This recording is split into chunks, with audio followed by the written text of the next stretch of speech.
Olá, a deputada federal Bia Kicis foi a convidada pelo programa Direto ao Ponto, da Jovem Pan News, para falar sobre a CPI da pandemia. E lá, a deputada foi questionada pela jornalista Amanda Clay sobre a necessidade de uma CPI, que, segundo alegou a jornalista, seria um desejo da população.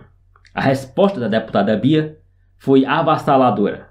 Amanda ainda insistiu, questionando a deputada sobre a falta de leitos de UTI e responsabilizando o governo federal por isso.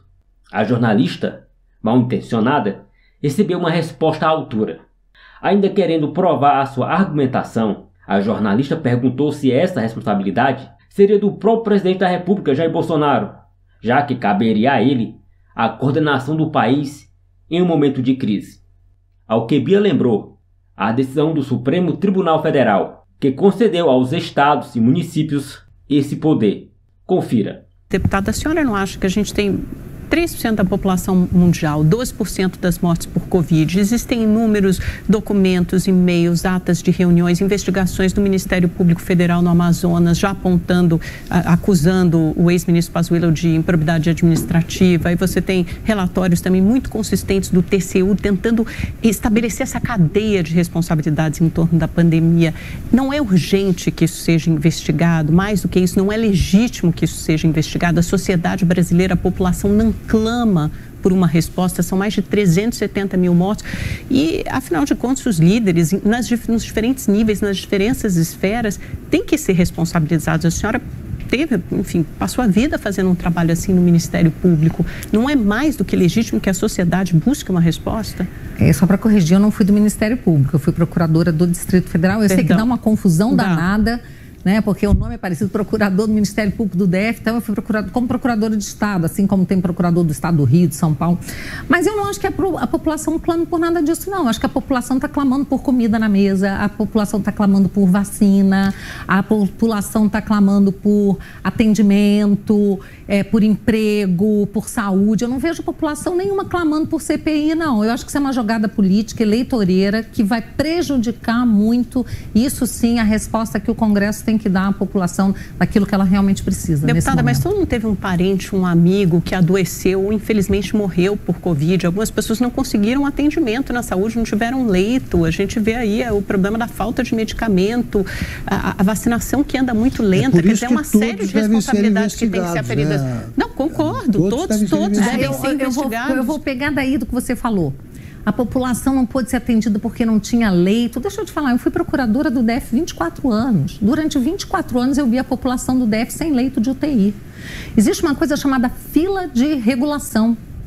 E aí, os pacientes estavam na fila sempre. Não é por causa do Covid que não tem leito de UTI. Deputada, nunca houve. A gente nunca teve um colapso sistêmico. Não, como... sempre. A saúde no Brasil sempre foi um colapso. Deixa eu falar da minha experiência como procuradora. Para ilustrar isso que está sendo discutido. Quando começou a pandemia, a gente foi verificar o número de leitos de UTI no Brasil.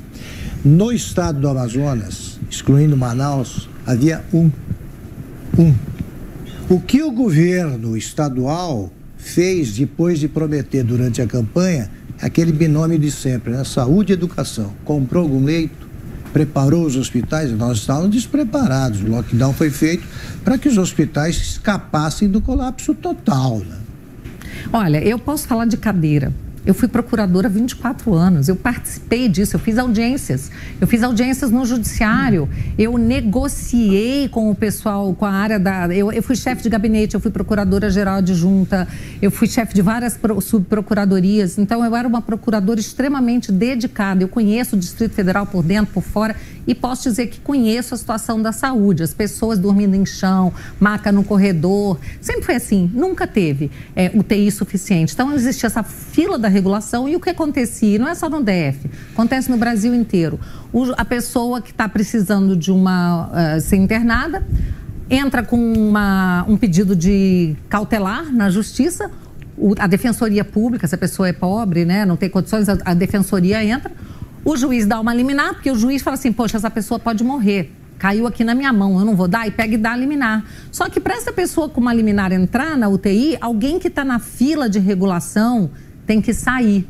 Então vai morrer alguém, só que vai morrer não a pessoa que o juiz escolheu, vai morrer aquela que estava na fila e não pode ser atendida porque alguém furou a fila. Então isso foi assim a vida inteira, no Brasil e no Distrito Federal com certeza, porque eu acompanhei. E felizmente no DF a gente ainda conseguiu fazer um trabalho bacana com a regulação, mas nunca houve leito de UTI suficiente para a população, essa é a verdade. E no Covid também não. E aí, como o Augusto falou, vamos fazer aqui um lockdown, 15 dias fechado, para quê?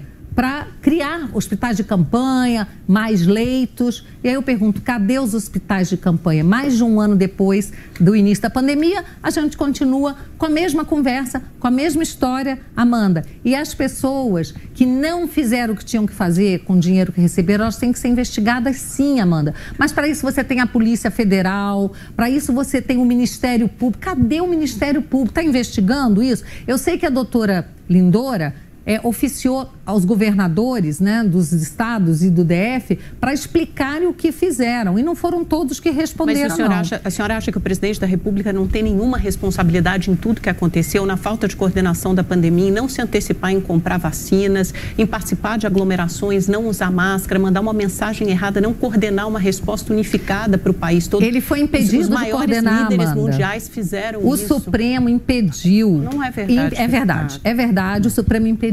E tem um detalhe,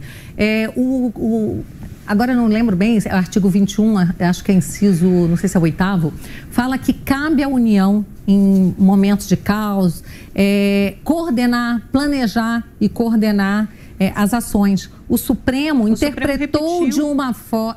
Eu estive conversando com o doutor Ives Gandra. Esse domingo eu estive na casa dele, no domingo passado também, a gente sentou junto, foi lá olhar a Constituição, nós fomos conversar e realmente o entendimento é que a interpretação do Supremo não foi essa, tá? E que o presidente foi tolhido sim. O governo federal não pôde coordenar como caberia fazer pela Constituição. O que coube ao presidente da República? O que coube ao governo federal? Mandar o dinheiro, só isso. Tá? E o que era feito na ponta não está sendo investigado, nem se fala. E quando fala assim, olha, São Paulo, gente, aqui é o maior número de mortes que tem por 1 milhão de habitantes. Não é. Isso faz crescer... se não for o maior agora, não já foi ou pode ser um dos maiores. Se contar é o maior do Brasil. Exatamente. Não, mas a gente tem a segunda maior densidade demográfica. Por 100 mil habitantes. Ou a gente conta em relação a 1.000 habitantes, como no caso do Brasil, que aí não estaria entre os 10 mais letais. Tem que usar um critério só. Ou a gente conta por números absolutos. É o 10º por 100 mil habitantes. Para o Brasil, mas para o Brasil se conta em números absolutos. Para dizer que o Brasil é um dos maiores, o segundo onde mais morre. Para São Paulo não pode contar assim. Então nós temos que ter um critério só, Amanda, tá? Então, se forem números absolutos, São Paulo, claro, é o maior. Assim como o Brasil, com essa população de mais de 200 milhões de habitantes, é óbvio que vai ser em números absolutos, onde vai morrer mais gente. Mas se você pega proporcionalmente, está em qual número? 19º, 26º? Nem sei, mas é por aí, entende, Amanda? Então a gente tem que ter um critério só. E aí tem que investigar, assim, esses dias a gente descobriu, o que descobriram? Uma parede falsa, escondendo 19 respiradores novos. Então é esse tipo de coisa que tem que ver. E não é o governo federal que vai fiscalizar esse tipo de coisa, não tem como. A deputada Bia Kicis foi impecável. Já a jornalista Amanda Clay se deu mal nessa.